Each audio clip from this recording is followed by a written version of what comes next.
साथियों, आप सभी का विजन ज्ञान के प्लेटफॉर्म पर स्वागत है। इस वीडियो में हम लोग स्पेक्ट्रम के आधुनिक भारत का इतिहास का अध्याय 9, जिसका शीर्षक है सामाजिक सांस्कृतिक सुधार आंदोलनों का अवलोकन।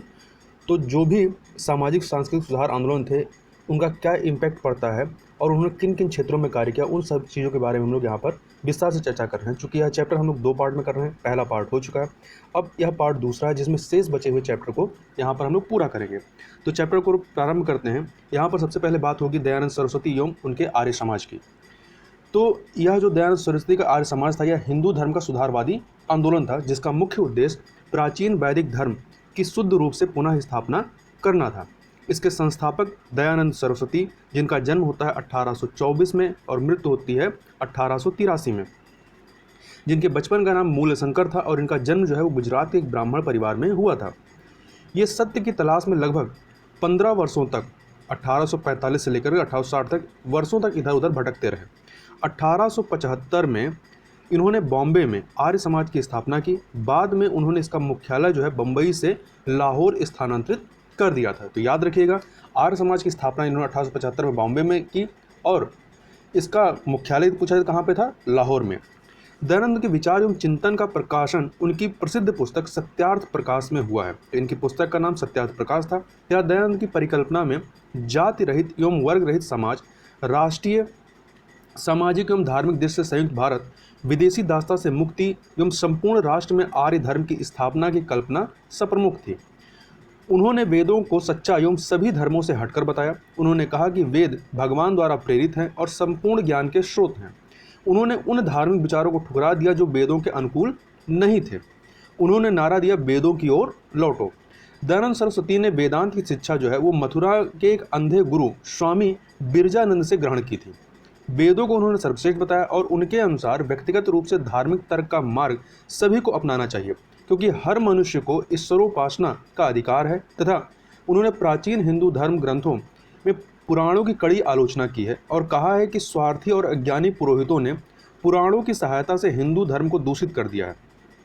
उन्होंने हिंदू रूढ़िवादिता, जातिगत कठोरता, अस्पृश्यता तथा अनटचेबिलिटी, मूर्ति पूजा, कर्मकांड, पुरोहितवाद, चमत्कार जैसी चीज़ों में विश्वास तथा जीव हत्या, समुद्र यात्रा पर निषेध, पुरोहितों के लिए श्राद्ध अर्थात भोजन इत्यादि की कड़ी आलोचना की। उन्होंने हिंदू धर्म की परंपरागत जाति प्रथा की भी आलोचना की तथा कहा, जाति का निर्धारण जन्म के आधार पर नहीं अपितु कर्म के आधार पर होना चाहिए। तो इस प्रकार से याद रखिएगा कि इन्होंने जाति प्रथा का तो विरोध किया था, पर वर्ण व्यवस्था का विरोध नहीं किया था। आर्य समाज ने लड़कों के विवाह की न्यूनतम आयु 25 वर्ष तथा लड़कियों की आयु जो है वो 16 वर्ष निर्धारित की थी। तो यह भी कथन महत्वपूर्ण है कि इन्होंने लड़कों की जो विवाह की आयु थी उस समय किसी ने इतनी नहीं निर्धारित की थी, इन्होंने 25 वर्ष निर्धारित की और लड़कियों की 16 वर्ष। एक अवसर पर दयानंद ने हिंदू प्रजाति को बच्चों का बच्चा की संज्ञा दी थी। इन्होंने हिंदू प्रजाति को क्या कहा? बच्चों का बच्चा की संज्ञा दी। उन्होंने अंतरजातीय विवाह तथा विधवा पुनर्विवाह का समर्थन किया। इन्होंने स्त्री समानता की वकालत भी की तथा समाज प्राकृतिक विपदाओं जैसे जो ये समाज था, यह प्राकृतिक विपदाओं जैसे सूखा, बाढ़ एवं भूकंप आने पर सहायता पहुंचाने का कार्य भी आर्य समाज के द्वारा किया जाता था। आर्य समाज ने शिक्षा व्यवस्था को नई दिशा देने की मांग की तथा शिक्षा के क्षेत्र में आर्य समाज का मुख्य योगदान दयानंद एंग्लो वैदिक स्कूल की स्थापना थी। इस तरह का जो पहला स्कूल था वो 1886 में लाहौर में खोला गया था।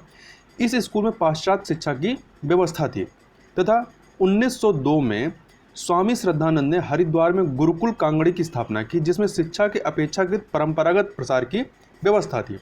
आर्य समाज ने लोगों का ध्यान परलोक की बजाय इस वास्तविक संसार में रहने वाले मनुष्यों की समस्याओं की ओर आकृष्ट किया।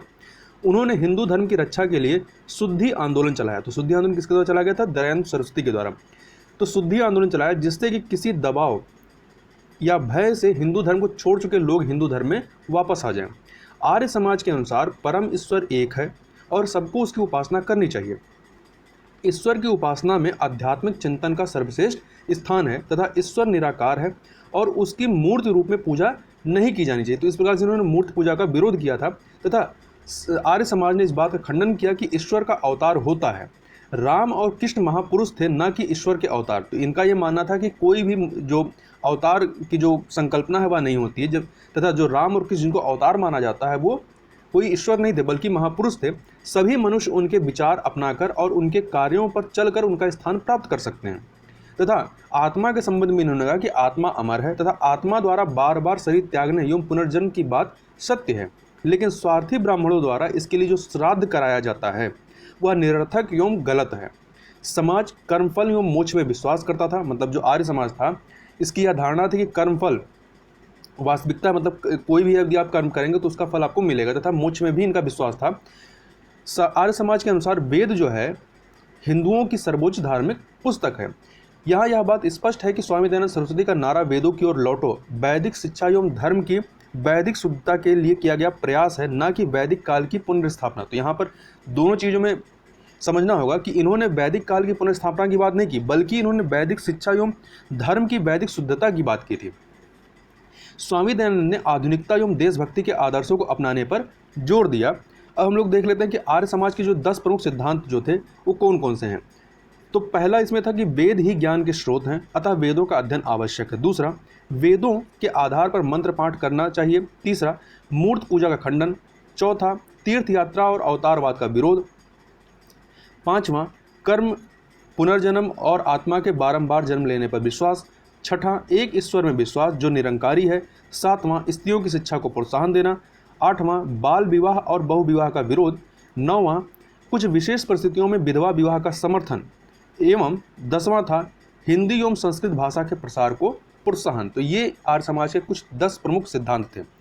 अब आगे देखें तो आर्य समाज के प्रमुख सामाजिक उद्देश्य जो थे वो थे ईश्वर के प्रति पितृत्व, पितृत्व एवं मानव के प्रति भातृत्व की भावना, स्त्री पुरुष के बीच समानता, सभी लोगों के बीच पूर्ण न्याय की स्थापना तथा सभी राष्ट्रों के मध्य सौहार्दपूर्ण व्यवहार। ये जो थे आर्य समाज के प्रमुख सामाजिक उद्देश्य थे। स्वामी दयानंद सरस्वती ने प्रमुख तत्कालीन समाज सुधारकों जैसे कि केशव चंद्र सेन, ईश्वरचंद विद्यासागर, रानडे, देशमुख इत्यादि से संपर्क स्थापित किया। दयानंद सरस्वती की मृत्यु के पश्चात उनके आदर्शों को लाला हंसराज, पंडित गुरुदत्त, लाला लाजपत राय एवं स्वामी श्रद्धानंद इत्यादि ने आगे बढ़ाया। आर्य समाज ने हिंदू धर्म में आत्मसम्मान एवं आत्मविश्वास की भावना जागृत की तथा उसे पाश्चात्य जगत की श्रेष्ठता के भ्रम से मुक्त कराया। आर्य समाज के प्रयासों से इस्लामी एवं ईसाई मिशनरियों की हिंदू धर्म विरोधी गतिविधियां जो हैं वो सफल नहीं हो सकी तथा हिंदू धर्म जो है वो अक्षुण्ण बना रहा। तथा दयानंद के सत्यार्थ प्रकाश नामक ग्रंथ में जन सामान्य की अनेक धार्मिक जिज्ञासाओं को दूर किया गया है। इस ग्रंथ में हिंदू धर्म की अनेक त्रुटियों पर प्रकाश डाला गया है और अन्य धर्म के पाखंडों की भी निंदा की गई है। अब बात कर लेते हैं सेवा सदन के संबंध में कि यह सेवा सदन की स्थापना किसने की और किस लिए की गई थी।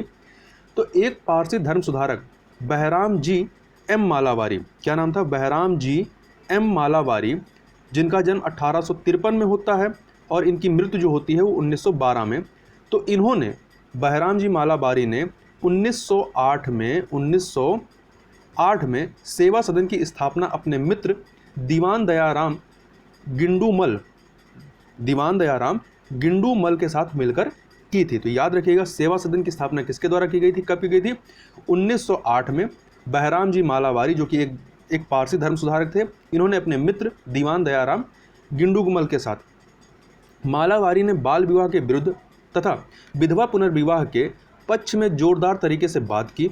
यह उनके प्रयासों का ही परिणाम था कि जो एज ऑफ कंसेंट एक्ट जो लागू होता है, तो एज ऑफ कंसेंट एक्ट जो प्रस्तुत किया गया था वो बहराम जी एम मालावारी के ही प्रयासों का परिणाम था, जो महिलाओं की सहमति की आयु विनियमित करता है। यह जो सेवा सदन था यह शोषित एवं समाज द्वारा तिरस्कृत महिलाओं के उत्थान के लिए प्रयत्न करता था तथा सेवा सदन सभी जाति की महिलाओं के लिए शिक्षा, चिकित्सा सुविधाओं एवं सामाजिक सेवा का कार्य करता था। अब आगे बात करते हैं देव समाज की। तो देव समाज किसका था, तो इसकी स्थापना 1887 में शिव नारायण अग्निहोत्री, जिनका जन्म 1850 में हुआ था और मृत्यु होती है 1927 में। तो शिव नारायण अग्निहोत्री जो पहले ब्रह्म समाज के अनुयायी थे, इन्होंने लाहौर में की थी। तो देव समाज की स्थापना कब हुई थी, 1887 में लाहौर में शिव नारायण अग्निहोत्री के द्वारा। इस समाज का मुख्य उद्देश्य आत्मा की शुद्धि, गुरु की श्रेष्ठता की स्थापना एवं अच्छे मानवीय कार्य करना था। देव समाज ने आदर्श सामाजिक व्यवहारों जैसे कि रिश्वत न लेना, मांसाहारी भोजन एवं मद्यपान का निषेध एवं हिंसात्मक कार्यों से दूर रहने इत्यादि को अपनाने पर जोर दिया।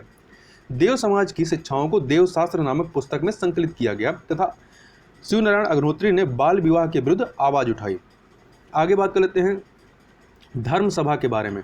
तो धर्म सभा इसकी स्थापना 1830 में राधाकांत देव ने की थी। यह एक रूढ़िवादी संस्था थी। तो यह इसके बारे में याद रखिएगा कि जो धर्म सभा थी यह किसी प्रकार का सामाजिक सुधार से संबंधित कार्य संभव नहीं थी, बल्कि यह एक रूढ़िवादी संस्था थी। इसने सामाजिक धार्मिक मामलों में पुरातन एवं रूढ़िवादी तत्वों को संरक्षित करने का प्रयास किया। यहाँ तक कि इसने सती प्रथा को समाप्त किए जाने के प्रयासों का भी विरोध किया, लेकिन धर्म सभा ने पाश्चात्य शिक्षा विशेषकर बालिकाओं में इसे प्रोत्साहित करने का समर्थन किया। आगे बात कर लेते हैं। तो यहाँ पे कंट्राडिक्शन हो सकता है, यदि इसके बारे में धर्म सभा के बारे में एक कथन दे करके पूछेगा कि इसने एक कथन दे दे कि धर्म सभा ने सती प्रथा को समाप्त करने के प्रयासों का विरोध किया, दूसरा कथन दे दे कि इस धर्म सभा ने पाश्चात्य शिक्षा का बालिकाओं में प्रोत्साहित करने का समर्थन किया। तो दोनों एक तरीके से कंट्राडिक्शन लगती हैं, तो आदमी कन्फ्यूज हो। तो याद रखिएगा यह दोनों चीज़ें धर्म सभा के साथ जुड़ी हुई थी। एक तरफ ये सती प्रथा का विरोध करते हैं, ठीक है, सती प्रथा को समाप्त करने का विरोध करते हैं, सती प्रथा का मतलब ये समर्थन करते हैं, और दूसरी तरफ ये पाश्चात्य शिक्षा को बालिकाओं में प्रोत्साहित करने का समर्थन करते हैं। अब बात कर लेते हैं भारत धर्म महामंडल के बारे में। भारत धर्म महामंडल, तो यह भी जो था यह भारत के शिक्षित रूढ़िवादी हिंदुओं का एक संगठन था। तो एक प्रकार से यह भी एक रूढ़िवादी संगठन था, जिसका गठन आर्य समाज थियोसॉफिकल समर्थकों एवं रामकृष्ण मिशन से हिंदू रूढ़िवादिता को बचाने के लिए किया गया था। मतलब एक तरीके से आर्य समाज, थियोसॉफिकल सोसाइटी और रामकृष्ण मिशन का विरोध करने के लिए इस संगठन का गठन किया गया था। 1895 में इसी प्रकार के एक अन्य संगठन जिसका नाम था सनातन धर्म सभा की स्थापना की गई। इसका उद्देश्य भी हिंदू रूढ़िवादिताओं के हितों को सुरक्षित रखने हेतु प्रयत्न करना था तथा दक्षिण भारत में धर्म महापरिषद एवं बंगाल में धर्म महामंडली की स्थापना भी इन्हीं उद्देश्यों के लिए की गई थी तथा 1902 में इन संगठनों में आपस में संयुक्त होकर एक बड़े संगठन भारत धर्म महामंडल की स्थापना की। तो ये जो अलग अलग संगठन थे इन्होंने मिल करके एक बड़ा संगठन बनाया, भारत धर्म महामंडल। कब बनाया था? 1902 में बनाया था, जिसका मुख्यालय कहाँ था? वाराणसी में। तो इस संगठन ने हिंदुत्व की रक्षा के प्रयास किए तथा अपने उद्देश्यों की पूर्ति के लिए हिंदू धार्मिक सभाओं तथा हिंदू शिक्षा संस्थानों इत्यादि की स्थापना की तथा इस महामंडल के सदस्यों में पंडित मदन मोहन मालवीय प्रमुख थे। तो भारत धर्म महामंडल जो है परीक्षा के दृष्टिकोण से काफ़ी महत्वपूर्ण संगठन है। इससे संबंधित तथ्य पूछे जा सकते हैं। तो यदि याद रखिएगा कि कहीं पे क्वेश्चन दे दे कि इनमें से कौन सी रूढ़िवादी संस्था थी, उसमें नाम दे दे धर्म सभा, भारत धर्म महामंडल, सनातन धर्म सभा, धर्म महापरिषद, धर्म महामंडली, तो ये सब के सब क्या थे? ये रूढ़िवादी संगठन रहे हैं। और विशेषकर भारत धर्म महामंडल के बारे में विस्तार से इसको याद रखिएगा। अब बात कर लेते हैं राधा स्वामी आंदोलन के संबंध में। तो यह क्या है राधा स्वामी आंदोलन? तो आगरा के एक बैंकर जिनका नाम तुलसीराम, जिन्हें शिवदयाल साहब के नाम से भी जाना जाता था। इनका मुख्यतः नाम तुलसीराम था, परंतु ये जो प्रसिद्ध थे वो शिवदयाल साहब के नाम से प्रसिद्ध थे। इन्होंने 1861 में इस आंदोलन की शुरुआत की, राधा स्वामी आंदोलन की। कहाँ पर? आगरा में। इस आंदोलन के समर्थक जो थे उनका मानना था एक ही ईश्वर की सर्वोच्चता में विश्वास, गुरु की सर्वोच्चता में विश्वास, सत्संगों का आयोजन एवं सादगीपूर्ण सामाजिक जीवन में आस्था रखते थे। मतलब इस आंदोलन के जो समर्थक थे ये इस तरह की चीज़ों को फॉलो करते थे और उसको प्रोत्साहित करते थे तथा जो ये इसके समर्थक थे वो सांसारिक माया मोह से दूर रहने का भी प्रयत्न करते थे। इनके अनुसार सभी धर्म सत्य हैं तथा इस आंदोलन के अनुयायियों को दरगाह एवं अन्य धार्मिक स्थलों में जाने में विश्वास नहीं था तथा इसके सिवाय वे सत्य तथा एवं विश्वास तथा सेवा एवं प्रार्थना को सर्वोच्च प्राथमिकता देते थे। आगे चलते बात कर लेते हैं श्री नारायण गुरु धर्म परिपालन आंदोलन के संबंध में। श्री नारायण गुरु धर्म परिपालन, या इसको शॉर्ट में कहते हैं SNDP आंदोलन। तो यह आंदोलन एक क्षेत्रीय आंदोलन था जिसका जन्म जो है समाज के दलित वर्ग एवं ब्राह्मण वर्ग में टकराव के कारण हुआ था।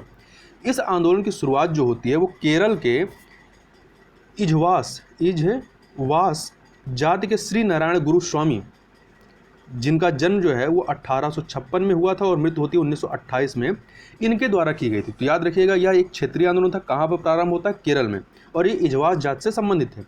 इझवास जो है केरल की सबसे बड़ी दलित जाति है जिसे अछूत माना जाता था। यह राज्य की कुल जनसंख्या का 26% थी। इस जाति के लोग मुख्यतः ताड़ी तथा शराब बेचने का काम करते थे। सन 1888 में शिवरात्रि के अवसर पर श्री नारायण गुरु ने पिछड़ी जात का होने के बावजूद केरल के अरुवीपुरम नामक स्थान में भगवान शिव की प्रतिमा स्थापित की तथा कहा देवताओं की पूजा एवं आराधना में ब्राह्मणों का एकाधिकार नहीं है। उन्होंने स्थानीय मंदिर की दीवार पर लिखा कि जातिता एवं प्रजातिता को बढ़ाने वाली दीवार को गिरा दो, आपसी घृणा को दूर करो, सद्भाव बढ़ाओ, हम सभी यहाँ भाई भाई की तरह रहेंगे। इस आंदोलन, जिसको अरू लिख दे रहे हैं, अरूबीपुरम आंदोलन के नाम से भी जाना जाता है, तो इस आंदोलन का दक्षिण भारत में दूरगामी प्रभाव हुआ। इसने दक्षिण भारत के लोगों में एक नई चेतना जागृत की तथा इस क्षेत्र में अनेक आंदोलनों की पृष्ठभूमि भी तैयार की। बाद में होने वाले अनेक आंदोलन, विशेषकर जो मंदिर प्रवेश आंदोलन थे, इस आंदोलन से ही प्रेरित थे तथा 1889 में अरूबीपुरम क्षेत्र जो है वो अरूबीपुरम क्षेत्र योगम की स्थापना की गई और इसने एक बड़े संगठन में तब्दील होने का निर्णय लिया ताकि इजवास समुदाय की प्रगति में भौतिक और साथ ही साथ आध्यात्मिक रूप से मदद की जा सके। इस प्रकार से अरूबीपुरम श्री नारायण गुरु धर्म परिपालन योगम को भारतीय कंपनी अधिनियम के अंतर्गत 1903 में पंजीकृत किया गया तथा नारायण गुरु इसके स्थायी अध्यक्ष बनाए गए और उनके शिष्य कुमारन आसन को महासचिव बनाया गया।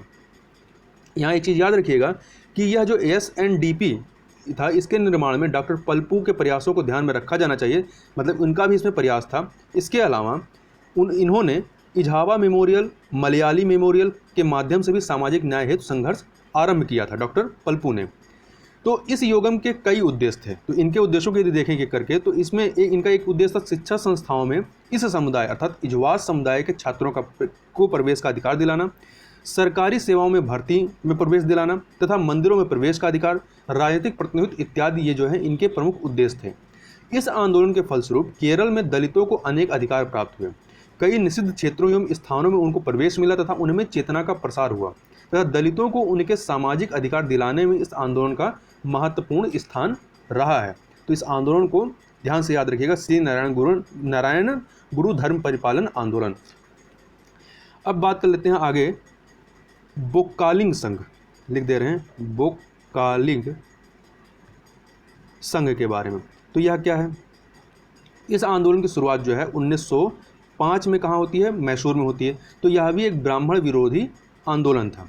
तो इस प्रकार से आप देख सकते हैं कि श्री नारायण गुरु धर्म परिपालन आंदोलन और ये बोक्कालिंग संघ जो था, ये दोनों ही आंदोलन एक प्रकार से ब्राह्मण विरोध में प्रारंभ हुआ था। आगे बात कर लेते हैं न्याय आंदोलन या जस्टिस आंदोलन के संबंध में। तो यह जो न्याय आंदोलन या जस्टिस आंदोलन, इसकी शुरुआत CN मुदलियार, TM नायर और P त्यागराज ने मद्रास में की थी। तो कौन कौन शामिल थे इसमें? पहले CN मुदलियार, TM नायर एवं P त्यागराज, इन लोगों ने मिल करके इस आंदोलन की शुरुआत मद्रास में की। इस आंदोलन का उद्देश्य गैर ब्राह्मण जातियों का विधायिका में प्रतिनिधित्व बढ़ाना था तथा 1917 में मद्रास प्रेसिडेंसी एसोसिएशन का गठन किया गया, जिसने विधायिका में निम्न जाति के लोगों के लिए पृथक प्रतिनिधित्व की मांग की। आगे बात कर लेते हैं आत्मसम्मान आंदोलन के संबंध में। तो आत्मसम्मान आंदोलन, इस आंदोलन की शुरुआत 1920 के दशक में EV रामास्वामी नायकर एवं बालीजा नायडू ने की थी। किसने की थी?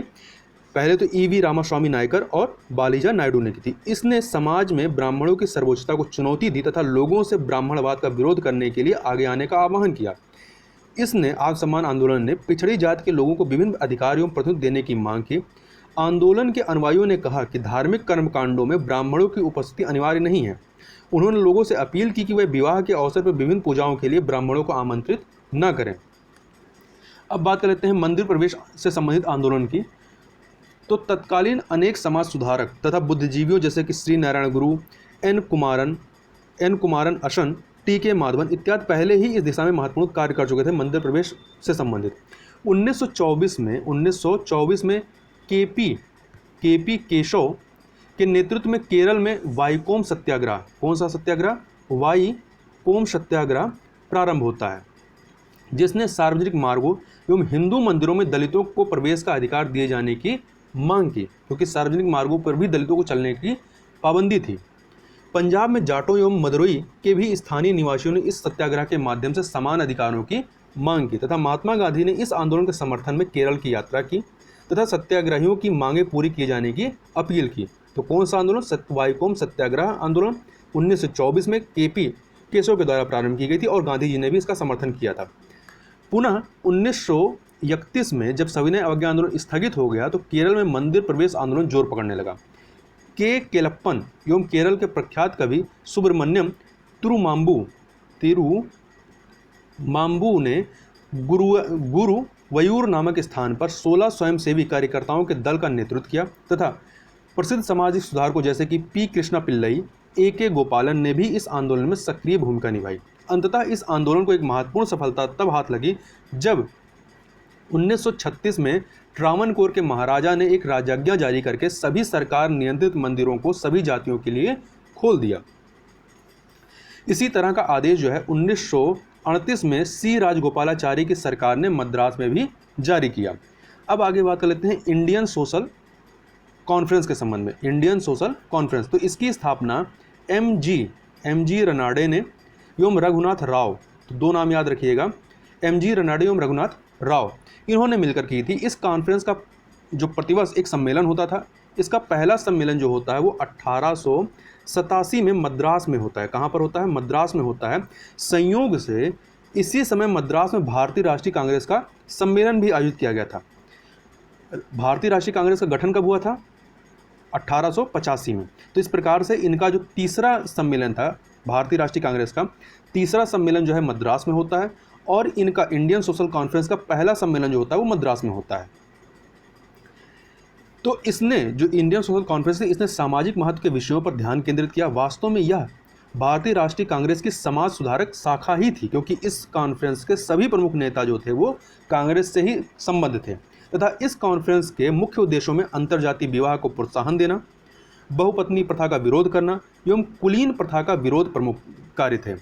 इसने बाल विवाह को रोकने के लिए याचना अभियान भी चलाया, जिसमें लोगों से याचना की जाती थी कि वो बाल विवाह ना करें।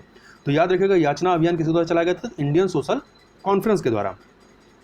अब आगे चलते हैं, बात कर लेते हैं बहावी आंदोलन के संबंध में। तो मुसलमानों की पाश्चात्य प्रभावों के विरुद्ध सर्वप्रथम जो प्रतिक्रिया हुई उसे ही बहावी आंदोलन या वली उल्लाह आंदोलन के नाम से जाना जाता है। मतलब एक प्रकार से जो पाश्चात्यीकरण हो रहा था उसके विरोध में यह प्रारंभ किया गया था मुसलमानों में। वास्तव में यह एक पुनर्जागरणवादी आंदोलन था तथा शाह वली उल्लाह, जिनका जन्म 1702 में हुआ था और मृत्यु जो होती है इनकी 1762 में होती है। तो शाह वली उल्लाह 18वीं सदी में मुसलमानों के वह प्रथम नेता थे जिन्होंने भारतीय मुसलमानों में हुई गिरावट में चिंता प्रकट की। उन्होंने भारतीय मुसलमानों के रीति रिवाजों तथा मान्यताओं में व्याप्त कुरीतियों की ओर ध्यान आकृष्ट किया। तो याद रखिएगा, बहावी आंदोलन जो है यह पुनर्जागरणवादी आंदोलन था। आगे देखें तो इसके पश्चात शाह अब्दुल्ला अजीज तथा सैयद अहमद बरेलवी ने वली उल्लाह के विचारों को लोकप्रिय बनाने का प्रयत्न किया तथा शाह अब्दुल अजीज ने हिंदुस्तान को दारुल हर्ब मतलब होता है काफिरों का देश, से दारुल इस्लाम बनाने का आह्वान किया। काफिर कौन होते हैं? जो इस्लाम को नहीं मानते हैं। तो इन्होंने कहा कि हिंदुस्तान को दारुल हर्ब से दारुल इस्लाम बनाने का आह्वान किया। प्रारंभ में यह अभियान जो है सिख सरकार के खिलाफ था, परंतु 1849 में अंग्रेजों द्वारा पंजाब का विलय करने पर यह अंग्रेजों के विरुद्ध हो गया तथा 1857 के विद्रोह के दौरान बहावियों ने ब्रिटिश शासन विरोधी भावनाओं को भड़काने में एक महत्वपूर्ण भूमिका अदा की तथा वहाबी आंदोलन 1870 तक चलता रहा, जब तक कि इसे सैन्य बल द्वारा समाप्त नहीं कर दिया गया तथा सैयद अहमद का यह दल जो था उग्र था और इसका जो केंद्र था वो कहाँ पर था? पटना में था। तो इस आंदोलन का जो केंद्र रहता है बहावी आंदोलन का, वह कहाँ पे था? पटना में था। और यह एक तरह से पुनर्जागरणवादी आंदोलन था। अब आगे बात करते हैं टीटू मीर के आंदोलन के संबंध में। तो टीटू मीर का आंदोलन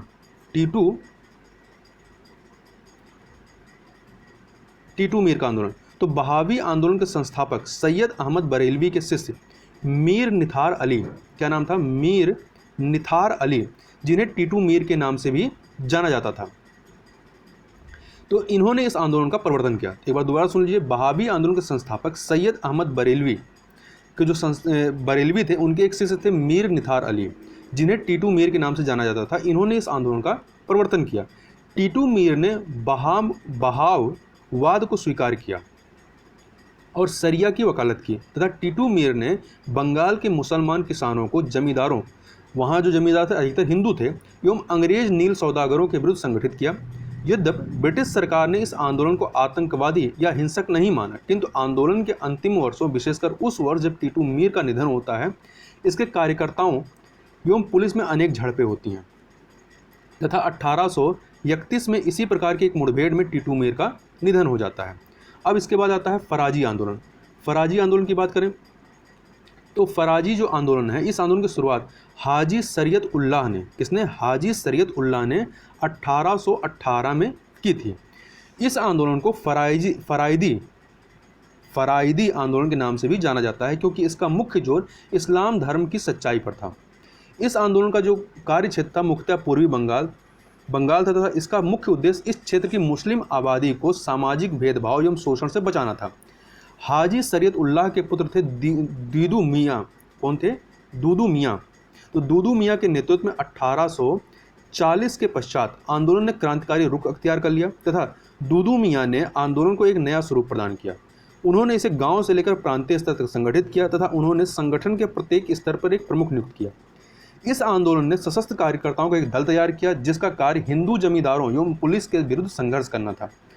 दूदू मियाँ को अनेक बार पुलिस ने गिरफ्तार किया, किंतु 1847 में दूदू मियाँ की लंबी गिरफ्तारी के पश्चात आंदोलन कमजोर हो गया तथा 1862 में दूदू मियाँ की मृत्यु के बाद भी आंदोलन चलता रहा, किंतु किसी बड़े राजनीतिक प्रश्न के अभाव में इसकी पहचान एक क्षेत्रीय धार्मिक आंदोलन के रूप में सिमट कर रह जाती है। आगे बात कर लेते हैं अहमदिया आंदोलन के संबंध में। अहमदिया आंदोलन तो 19वीं शताब्दी में मुस्लिम समाज और धर्म सुधार के लिए एक और आंदोलन चलाया जाता है, जिसे अहमदिया आंदोलन कहते हैं। अहमदिया ने इस्लाम के एक पंथ का निर्माण किया। अहमदिया ने इस्लाम के एक पंथ का निर्माण किया जिसका जन्म भारत में हुआ। इसकी स्थापना जो है वर्ष 1889 में मिर्जा गुलाम अहमद ने की थी। अहमदिया आंदोलन उदार सिद्धांतों पर आधारित था। इसके नेता स्वयं को हजरत मोहम्मद की तरह अवतार मानते थे। आंदोलन जो है मुस्लिम समाज में सुधार लाने एवं उसमें व्याप्त कुरीतियों को दूर करने के कार्य को अपना प्रमुख उद्देश्य मानता था। इसने गैर मुसलमानों के प्रति युद्ध अर्थात जिहाद को बंद किए जाने की मांग की। मतलब इनका मानना था कि गैर मुसलमानों के प्रति जो जिहाद का युद्ध किया जाता है उसको नहीं होना चाहिए तथा आंदोलन ने भारतीय मुसलमानों के मध्य पाश्चात्य उदारवादी शिक्षा के प्रसार को बढ़ावा दिया तथा अहमदिया समुदाय ही मात्र ऐसा इस्लामिक पंथ है जिसका विश्वास है कि धार्मिक युद्धों एवं रक्तपात को समाप्त करने और नैतिकता, शांति एवं न्याय को पुनर्स्थापित करने के लिए ही मिर्जा गुलाम अहमद मसीहा बनकर आए। उन्होंने मस्जिद को राज्य से अलग करने में विश्वास किया और साथ ही साथ मानवाधिकारों एवं सहिष्णुता को बढ़ावा दिया। तो एक तरह से इन्होंने मतलब राज्य और धर्म का क्या कहते हैं कि अलग अलग करने की बात कही थी तथा यह आंदोलन जो है पंजाब के गुरदासपुर जिले के कादिया नगर से प्रारंभ हुआ था। कहाँ से? कादिया नगर से प्रारंभ हुआ था तथा मिर्जा गुलाम अहमद ने अपने सिद्धांतों की व्याख्या अपनी पुस्तक जिसका नाम था बराहीन ए अहमदिया, कौन सी थी? बराहीन ए अहमदिया, इसमें की है। अब आगे चलते हैं, बात कर लेते हैं सर सैयद अहमद खान एवं अलीगढ़ आंदोलन के संबंध में। तो 1857 के विद्रोह के पश्चात अंग्रेजी सरकार यह मानने लगी कि इस विद्रोह में मुख्य षड्यंत्रकर्ता मुसलमान थे। मतलब जो 1857 का विद्रोह होता है उसके मुख्य सूत्रधार थे, जो या मुख्य षड्यंत्रकर्ता थे, उसके पीछे वो मुसलमान ही थे। तो कालांतर में बहावी आंदोलन के प्रति सरकार विरोधी रुख से यह धारणा और बलवती हो गई कि जो अंग्रेज है वो मुसलमानों के खिलाफ है। किंतु बाद में ब्रिटिश सरकार यह महसूस करने लगी कि उस समय राष्ट्रवादी आंदोलन की गति जिस तरह से जोर पकड़ने लगी थी उसका सामना करने के लिए शीघ्र ही कोई कदम उठाना अपरिहार्य हो गया था।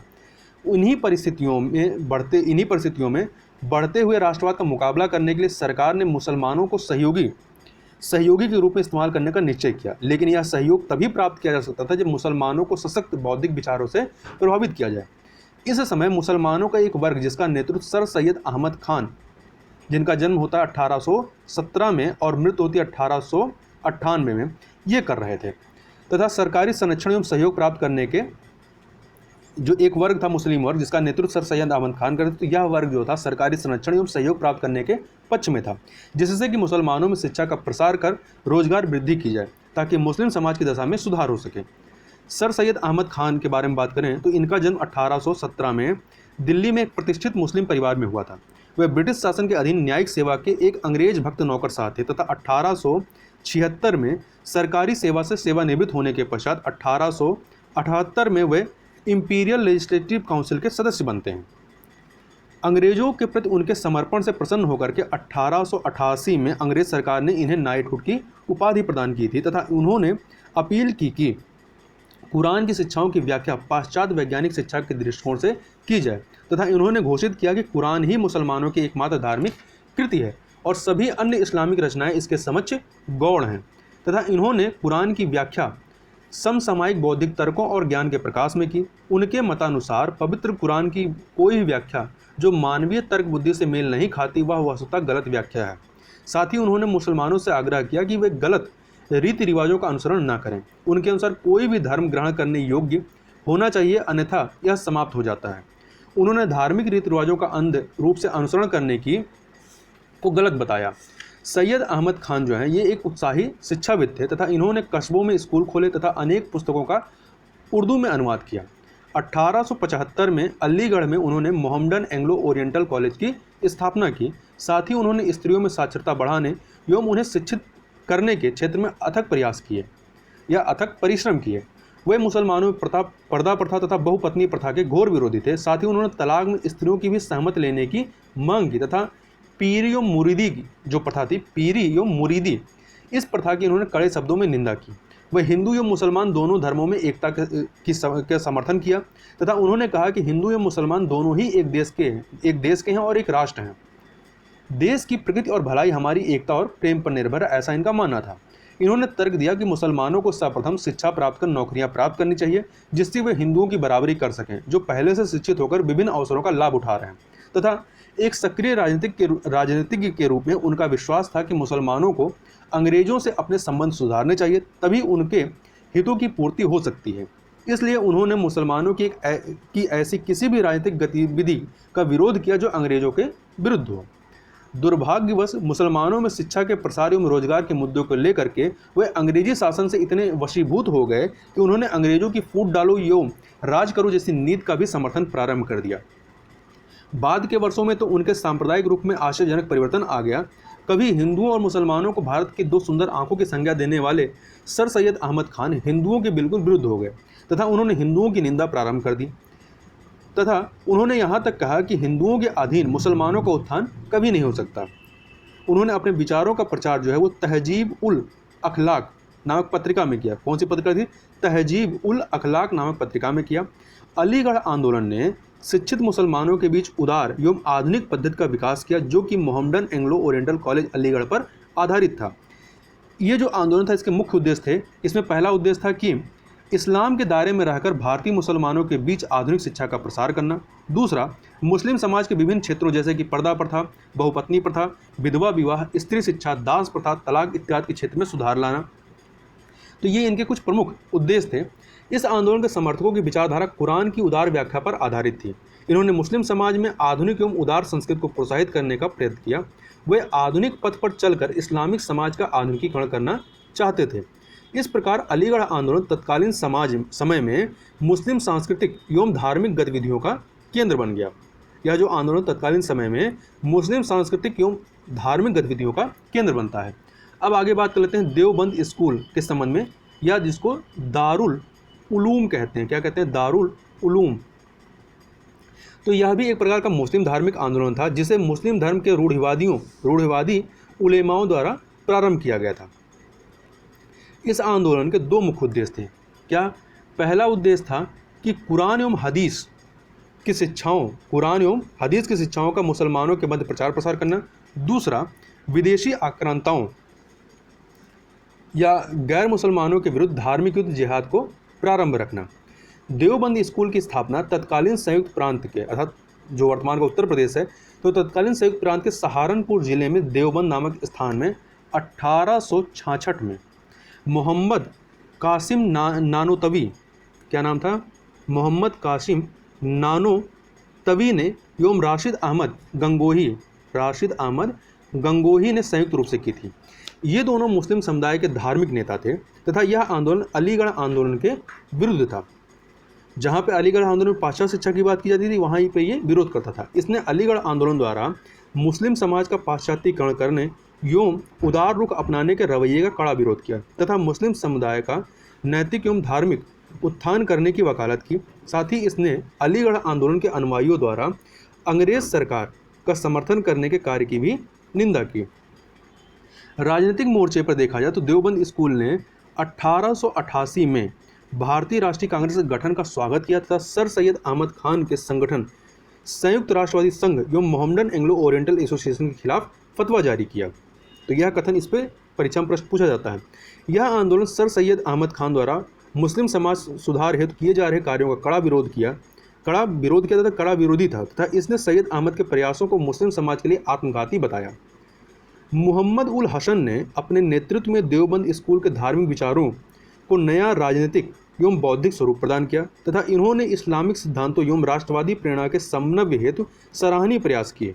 बाद में जमात उल उलेमा ने हसन के विचारों को नए स्वरूप में ढाला, जिससे कि राष्ट्रीय एकता एवं राष्ट्रवादी उद्देश्यों को क्षति पहुंचाए बिना मुसलमानों के धार्मिक एवं राजनीतिक हितों की रक्षा हो सके।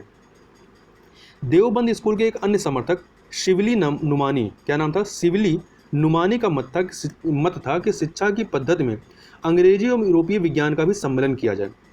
उन्होंने 1894-96 में लखनऊ में नदवतुल व तुल उलेमा एवं दारुल उलूम की स्थापना की। वे भारतीय राष्ट्रीय कांग्रेस के आदर्शों में विश्वास करते थे तथा हिंदू एवं मुस्लिम एकता के समर्थक थे। उनका मत था कि दोनों धर्मों में एकता से ही राष्ट्र में दोनों समुदाय के लोग आपसी सद्भाव से रह सकते हैं तथा प्रगति कर सकते हैं। अब बात कर लेते हैं पारसी सुधार आंदोलन की। तो अंग्रेजी शिक्षा प्राप्त पारसियों के एक समुदाय ने 1851 में रहनुमाई माज दयाशनान, लिख दे रहे हैं, थोड़ा सा कठिन नाम है, माज दयाशनान सभा गठित की। इसका उद्देश्य पारसी समाज का पुनरुद्धार तथा पारसी धर्म की प्राचीन सभ्यता को पुनर्स्थापित करना था। इस आंदोलन के नेताओं में नौराजी फरदोंजी, दादा भाई नौराजी, के.आर. कामा और एस.एस. बंगाली ये प्रमुख थे। तो ये चारों नाम याद रखिएगा, नौराजी फरदोंजी, दादा भाई नौराजी, के.आर. कामा और एस.एस. बंगाली। इस सभा के संदेशों को पारसियों तक पहुंचाने के लिए एक पत्रिका रास्त गोफ्तार, कौन सी पत्रिका, रास्त गोफ्तार प्रारंभ की गई। पारसी धर्म की मान्यताओं एवं रीति रिवाजों में इस सभा ने अनेक परिवर्तनों में सुधार किए। इसने पारसी महिलाओं की स्थिति सुधारने का भी प्रयास किया तथा विभिन्न बुराइयों जैसे कि पर्दा प्रथा इत्यादि का विरोध किया तथा ये जो सभा थी इसने स्त्रियों के विवाह की आयु में वृद्धि तथा स्त्रियों में शिक्षा को बढ़ावा देने की भी पक्षधर थी। कुछ समय पश्चात भारतीय समाज में पारसी एक नए पाश्चात्य सभ्यता से ओतप्रोत कारक के रूप में सामने आए। आगे चलते हैं, आगे बात कर लेते हैं सिख सुधार आंदोलन के संबंध में। तो 19वीं शताब्दी में भारत में चल रहे विभिन्न धर्म एवं समाज सुधार आंदोलनों से सिख समुदाय भी अछूता न रह सका तथा इसमें भी विभिन्न समाज एवं धर्म सुधार आंदोलन प्रारंभ हुए। 1873 में अमृतसर में सिंह सभा आंदोलन, कौन से आंदोलन, सिंह सभा आंदोलन प्रारंभ हुआ। इसके मुख्य दो उद्देश्य थे। पहला था कि सिखों के लिए आधुनिक पाश्चात्य शिक्षा की उपलब्धता सुनिश्चित करना तथा दूसरा सिख धर्म के हितों को नुकसान पहुंचाने वाली ईसाई मिशनरियों एवं हिंदू रूढ़िवादिताओं के विरुद्ध संघर्ष करना। अपने प्रथम उद्देश्य की पूर्ति के लिए सभा ने पूरे पंजाब में खालसा स्कूलों की स्थापना की, लेकिन सिंह सभा के प्रयासों में गतिशीलता तब आई जब अकाली आंदोलन प्रारंभ हुआ। जो दूसरा इनका उद्देश्य था, तो दूसरे उद्देश्य के लिए गुरु की शिक्षाओं के विरुद्ध प्रत्येक बात को नकार दिया गया तथा सिख सिद्धांतों के साथ संगत समझे जाने वाले स्थलों एवं प्रथाओं को स्थापित किया गया। अकाली आंदोलन, जिसको गुरुद्वारा सुधार आंदोलन के नाम से भी जाना जाता है, इसने ये सिख सभा आंदोलन की ही एक शाखा थी। अकालियों का मुख्य उद्देश्य गुरुद्वारों का प्रबंधन सुधारना था। वे गुरुद्वारों को उन भ्रष्ट उदासी महंतों से मुक्त कराना चाहते थे जो सरकारी संरक्षण की आड़ में विभिन्न प्रकार के भ्रष्ट कार्यों में लिप्त थे। 1921 में अकालियों ने एक नया असहयोग एवं अहिंसक आंदोलन प्रारंभ किया, लेकिन अकालियों को प्रमुख सफलता तब मिली जब 1922 में, और बाद में 1925 में संशोधित होता है, तो 1922 में बहुप्रतीक्षित एवं लोकप्रिय सिख गुरुद्वारा एक्ट पास हुआ। इस एक्ट द्वारा गुरुद्वारा का प्रबंध जो है वो सिखों की शीर्ष संस्था शिरोमणि गुरुद्वारा प्रबंधक कमेटी, या शॉर्ट में कहें तो SGPC पीसी एसजीपीसी जिसको पूरा नाम था शिरोमणि गुरुद्वारा प्रबंधक कमेटी को सौंप दिया गया। अकाली आंदोलन एक क्षेत्रीय आंदोलन था जिसने, लेकिन यह सांप्रदायिक नहीं था। तो इसके संबंध में याद रखिएगा कि जो यह अकाली आंदोलन था यह किसी प्रकार से भी सांप्रदायिक आंदोलन नहीं था। यह एक अहिंसक और असहयोगात्मक, मतलब इनकी जो प्रणाली थी वो अहिंसक और असहयोगात्मक थी तथा यह एक क्षेत्रीय आंदोलन था। कालांतर में भारतीय स्वतंत्रता आंदोलन में भी समय समय पर अकाली नेताओं ने ब्रिटिश हुकूमत के विरुद्ध आवाज़ उठाई तथा राष्ट्रीय स्वतंत्रता संघर्ष में सराहनीय भूमिका अदा की। अब बात कर लेते हैं थियोसॉफिकल आंदोलन के बारे में। थियोसॉफिकल आंदोलन, तो इसके बारे में बात करें तो इस आंदोलन की शुरुआत दो पश्चात बुद्धिजीवियों जिनका नाम था मैडम HP ब्लावेटस्की, क्या नाम था, ब्लावेटस्की, और कर्नल MS अल्काट। तो दो लोग थे, मैडम HP ब्लावेटस्की और दूसरे थे कर्नल MS अल्काट। इन्होंने मिलकर की थी। ये दोनों भारतीय विचारों एवं भारतीय संस्कृति से गहरे प्रभावित थे तथा 1875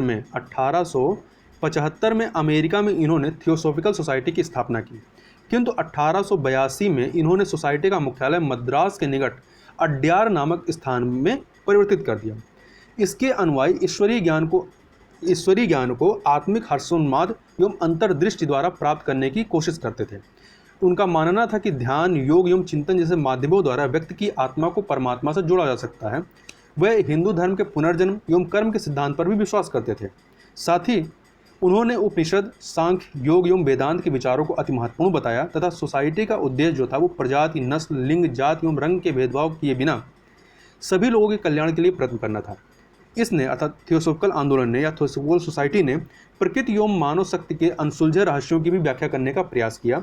सोसाइटी ने मुख्यतः हिंदू धर्म की प्राचीन विरासत एवं पहचान को पुनर्स्थापित करने का प्रयास किया। इसने बाल विवाह का विरोध किया और जातिगत भेदभाव के उन्मूलन, दलितों के उत्थान, विधवाओं की हालत में सुधार का समर्थन किया। 1907 में कर्नल अल्काट की मृत्यु के पश्चात एनी बेसेंट, जिनका जन्म हुआ था 1847 में और मृत्यु होती है 1933 में, इसकी अध्यक्ष चुनी गई। एनी बेसेंट की अध्यक्षता में सोसाइटी की लोकप्रियता में और ज़्यादा वृद्धि होती है। एनी बेसेंट जो है ये 1893 में भारत आती हैं तथा अपने उद्देश्यों की प्राप्ति के लिए एनी बेसेंट ने बनारस में सेंट्रल हिंदू स्कूल की आधारशिला रखी और उसकी प्रगति के लिए भरसक प्रयत्न किए। इस स्कूल में हिंदू धर्म एवं पाश्चात्य वैज्ञानिक विषयों की शिक्षा दी जाती थी। यही स्कूल आगे चलकर कॉलेज और अंततः 1915 में बनारस हिंदू विश्वविद्यालय में परिणित हो गया। एनी बेसेंट ने स्त्री शिक्षा के क्षेत्र में भी महत्वपूर्ण कार्य किया तथा थियोसॉफिकल सोसाइटी ने विभिन्न धर्मों को मजबूत करने की वकालत की तथा शिक्षित हिंदुओं को हिंदू धर्म की प्राचीन समृद्ध विरासत से अवगत कराया। किंतु अपने अर्थपूर्ण उद्देश्यों एवं सराहनीय प्रयत्नों के पश्चात भी थियोसॉफिकल सोसाइटी किसी ऐसे कार्यक्रम या आंदोलन को जन्म देने में असफल रही जिसने हिंदू धर्म या समाज में दूरगामी प्रभाव हो, या किसी बड़े परिवर्तन को अंजाम देने में भी असफल रही तथा सोसाइटी के अनुयायी भी पाश्चात्य वर्ग के रूप में समाज का छोटा हिस्सा ही थे। मतलब एक प्रकार से इनका सामाजिक जो आधार था वो बहुत ज़्यादा नहीं था। धार्मिक परिवर्तनवादी के रूप में भी थियोसॉफिकल समर्थकों ने कुछ ज़्यादा सफलता हाथ नहीं लगी, लेकिन हिंदू धर्म की समृद्ध विरासत से लोगों को अवगत करा करके तथा प्राचीन धर्म, दर्शन और विज्ञान की महत्ता प्रतिपादित कर सोसाइटी ने लोगों के मन में राष्ट्रवाद की प्रेरणा जागृत की। इस प्रेरणा ने राष्ट्रीय स्वतंत्रता संघर्ष में ब्रिटिश शासन के विरुद्ध आंदोलन करने की चेतना भारतीयों में जागृत की तथा दूसरे दृष्टिकोण से यह भी माना जाता है कि थियोसॉफिकल सोसाइटी ने भारतीयों को उनके परंपरागत रीति रिवाजों एवं दर्शन में बांधे रखा तथा उनकी समृद्धता का गुणगान करके उनमें गौरव का भाव भर दिया। तो ये कुछ हमने प्रमुख जो सामाजिक सांस्कृतिक सुधार आंदोलन थे उनका अवलोकन किया। अब हम बात कर लेते हैं कि जो सुधार आंदोलन थे इनका महत्व क्या था, इनका सिग्निफिकेंस क्या था। तो सबसे पहले बात कर लेते हैं इनके सकारात्मक पहलू की। तो समाज के रूढ़िवादी वर्ग ने विभिन्न समाज सुधारकों के द्वारा वैज्ञानिक विचारधारा को सामाजिक धार्मिक स्वरूप देने के प्रयासों का अत्यंत कड़ा विरोध किया। इसके कारण अनेक समाज सुधारकों को अपमानित होना पड़ा, उनकी निंदा की गई, उन पर अभियोग लगाए गए तथा उनके विरुद्ध फतवे जारी किए गए तथा कुछ एक की तो हत्या करने की भी चेष्टा की गई। किंतु तीव्र विरोधों के बावजूद भी इन सुधार आंदोलनों ने लोगों में स्वतंत्रता एवं समानता का भाव जागृत किया। इसने लोगों को यह महसूस करने हेतु प्रेरित किया कि मनुष्य स्वतंत्र पैदा हुआ है, इसलिए स्वतंत्रता का अधिकार उसे ईश्वर प्रदत्त है तथा कोई भी व्यक्ति, समाज या शासन इस पर रोक नहीं लगा सकता है। आंदोलन ने समाज में पुरोहितों के एकाधिकार को कड़ी चुनौती दी तथा धार्मिक ग्रंथों के विभिन्न भाषाओं में किए गए अनुवाद से लोग विभिन्न धर्मों का अध्ययन कर सके तथा उनमें यह विश्वास जगा कि धार्मिक रीति रिवाजों के पालन एवं धार्मिक अनुवाद का कार्य जो है वो प्रत्येक मनुष्य स्वयं कर सकता है तथा प्रत्येक व्यक्ति को यह अधिकार है कि वह ईश्वर की उपासना या चिंतन कर सकता है तथा इस कार्य के लिए उसे किसी मध्यस्थ की जरूरत नहीं है। इसने लोगों में किसी भी नियम को तर्क वितर्क के आधार पर परखने की समझ विकसित की। साथ ही सुधार आंदोलनों ने विभिन्न धर्मों के लोगों को उनकी समृद्ध धार्मिक विरासत से अवगत कराया, जिससे उनमें यह हीन भावना दूर हो सके कि उनका धर्म पिछड़ा हुआ है या अविकसित है। इसने मध्य वर्ग में नई समझ एवं चेतना जागृत की तथा उसके उदय में एक महत्वपूर्ण भूमिका निभाई। आंदोलनों के फलस्वरूप यह स्पष्ट हो गया कि शोषण एवं भेदभाव का शासन लंबे समय तक अस्तित्व में नहीं रह सकता है तथा इसके विरुद्ध तीव्र जनाक्रोश होता है। साथ ही इसने तत्कालीन परिस्थितियों में पाश्चात्य ज्ञान एवं विज्ञान की महत्ता को रेखांकित किया, जिसके फलस्वरूप विभिन्न शिक्षा संस्थानों में इन विषयों का पठन पाठन प्रारंभ हुआ। पाश्चात्य जगत के ज्ञान से भारतीयों ने तुलनात्मक अध्ययन के फलस्वरूप पाया कि उनका धर्म एवं संस्कृति अपने आप में महान विरासत संजोए हुए है तथा वह पश्चिम से किसी भी प्रकार कम नहीं है। आंदोलन ने सामाजिक भेदभाव एवं शोषण पर कड़े प्रहार किए तथा इसके विरुद्ध संघर्ष करने की चेतना लोगों में जागृत की। पुरातन एवं अव्यवहारिक रीति रिवाजों एवं परंपराओं को छोड़ने की अपील आंदोलनकारियों ने लोगों से की तथा बताया कि वे परंपराएं एवं मूल्य ही वास्तविक हैं जो समय के साथ प्रासंगिक बने रहें। इसने लोगों को चिताया कि वे पाश्चात्य सभ्यता एवं संस्कृति का अंधा अनुकरण न करें। साथ ही इसने भारत के बौद्धिक एवं धार्मिक पृथक्करण को समाप्त किया तथा तत्कालीन विश्व के साथ इसका संपर्क स्थापित किया। और समाज सुधारकों ने लोगों से अपेक्षा की कि वे पाश्चात्य ज्ञान एवं परंपराओं का अनुपालन अपनी धर्म एवं संस्कृति के अनुरूप करें, अंधानुकरण न करें। इसने लोगों की शक्ति एवं आंदोलन करने की प्रवृत्ति को एक नया स्वरूप दिया, जो कि उपनिवेशी शासन के तले बिल्कुल असहाय होकर रह गई थी। कालांतर में इन्हीं प्रयासों के फलस्वरूप भारतीयों में यह समझ विकसित हुई कि वे स्वतंत्र हैं तथा विदेशी शासन के बोझ तले उन्हें नहीं रहना चाहिए। समाज सुधारकों ने स्त्रियों की दशा सुधारने तथा स्त्री शिक्षा को बढ़ावा देने में सराहनीय कार्य किया। साथ ही समाज सुधारकों ने तत्कालीन समाज में व्याप्त विभिन्न कुरीतियों जैसे कि सती प्रथा, बाल विवाह, बहुपत्नी प्रथा, पर्दा प्रथा इत्यादि पर कड़े प्रहार किए तथा काफ़ी हद तक इनके उन्मूलन में सफलता हासिल की। इन्हीं का प्रयत्न था कि विधवा पुनर्विवाह को कानूनी मान्यता मिली तथा विधवाओं की दशा में सुधार हुआ। दलितों एवं पिछड़ों की दशा सुधारने तथा उन्हें समाज में एक सम्मानजनक स्थान दिलाने में समाज सुधारकों ने अथक प्रयास किए। इस प्रकार सुधार आंदोलनों का जो चरण था, यह भारतीय इतिहास में एक ऐसा चरण था जिसने न केवल भारतीय समाज एवं धर्म को नई दिशा दी, अपितु भारतीय इतिहास के एक नए अध्याय का समावेश भी किया तथा इन आंदोलनों का ही प्रतिफल था कि उपनिवेशी शासन के विरुद्ध संघर्ष करने में पूरा भारतीय समाज उठ खड़ा हुआ तथा उसे जड़ से उखाड़ फेंकता है। अब यदि इसके नकारात्मक पहलुओं की बात करते हैं तो 19वीं शताब्दी के सुधार आंदोलन मुख्यतः शहरी, मध्यम एवं उच्च वर्ग तक ही सीमित रहे तथा कोई भी आंदोलन देश के गांव और किसानों तथा शहरों के गरीब लोगों तक नहीं पहुंच सका। इसके अतिरिक्त आंदोलन के कार्यकर्ताओं ने पीछे देखने या अतीत की महानता और अपने अपने धर्म ग्रंथों से प्रमाण देने की प्रवृत्ति का सहारा लिया। उनकी इन प्रवृत्ति ने लोगों में सांप्रदायिकता के आधार पर विभाजित होने की गलत परंपरा को अप्रत्यक्ष रूप से बढ़ावा दिया। उनका ऐसा मंतव्य नहीं था, परंतु यह अप्रत्यक्ष रूप से इसको बढ़ावा मिला। अनेक इतिहासकारों का मत है कि देश में अन्य अनेक कारणों के साथ साथ इन आंदोलनों ने भी सांप्रदायिकता को बढ़ावा दिया। सुधार आंदोलनों में संस्कृत के कुछ चुनिंदा पहलुओं को ज़्यादा महत्व दिए जाने से संस्कृत के अन्य क्षेत्र जैसे कि स्थापत्य, संगीत, चित्रकला, मूर्तिकला इत्यादि उपेक्षित हुए। हिंदू समाज सुधारक अपनी विचारधारा में प्राचीन इतिहास एवं संस्कृति में ही संकुचित होकर रह गए तथा उन्होंने मध्यकालीन इतिहास को बिल्कुल भुला दिया, जबकि भारतीय इतिहास में मध्यकाल का अपना एक विशेष स्थान है तथा इसकी अनेक गौरवशाली उपलब्धियां रही हैं। प्राचीन संस्कृत का अतिशय गुणगान करने से वे जातियां इसके विरुद्ध हो गईं जिनके पूर्वज प्राचीन काल में विभिन्न प्रकार के शोषण एवं उत्पीड़न के शिकार रहे थे तथा प्राचीन काल में पुरोहितों का सामाजिक एकाधिकार एवं वर्चस्व था। इसके कारण भी कई जातियां, विशेष रूप से निम्न जातियां, इन आंदोलनों में सक्रिय नहीं हुई तथा कई मुस्लिम मध्यम वर्गियों ने मुस्लिम समाज का पाश्चात्यकरण किए जाने के प्रयास को उच्च वर्ग के हितों का पक्षपोषण माना तथा इसे मध्य एशिया की मुस्लिम सभ्यता एवं संस्कृति को नीचा दिखाने का प्रयास समझा। इसके अलावा धार्मिक सुधारकों द्वारा केवल अपने धर्म की श्रेष्ठता स्थापित करने के प्रयास से सांप्रदायिक सौहार्द को धक्का लगा तथा लोगों में आपसी भाईचारा कम हुआ। कालांतर में इसी मनोधारणा से लाभ उठाकर अंग्रेजों ने भारतीय समाज को विभाजित करने के कुत्सित प्रयत्न प्रारंभ कर दिए, जिसकी दुखद परिणति जो होती है देश के विभाजन के रूप में सामने आती है। तो इस प्रकार से यह जो चैप्टर था सामाजिक सांस्कृतिक सुधार आंदोलन का अवलोकन, यह यहाँ पर समाप्त होता है। इस वीडियो में बस इतना ही। मिलते हैं नेक्स्ट वीडियो, तब तक के लिए बहुत धन्यवाद।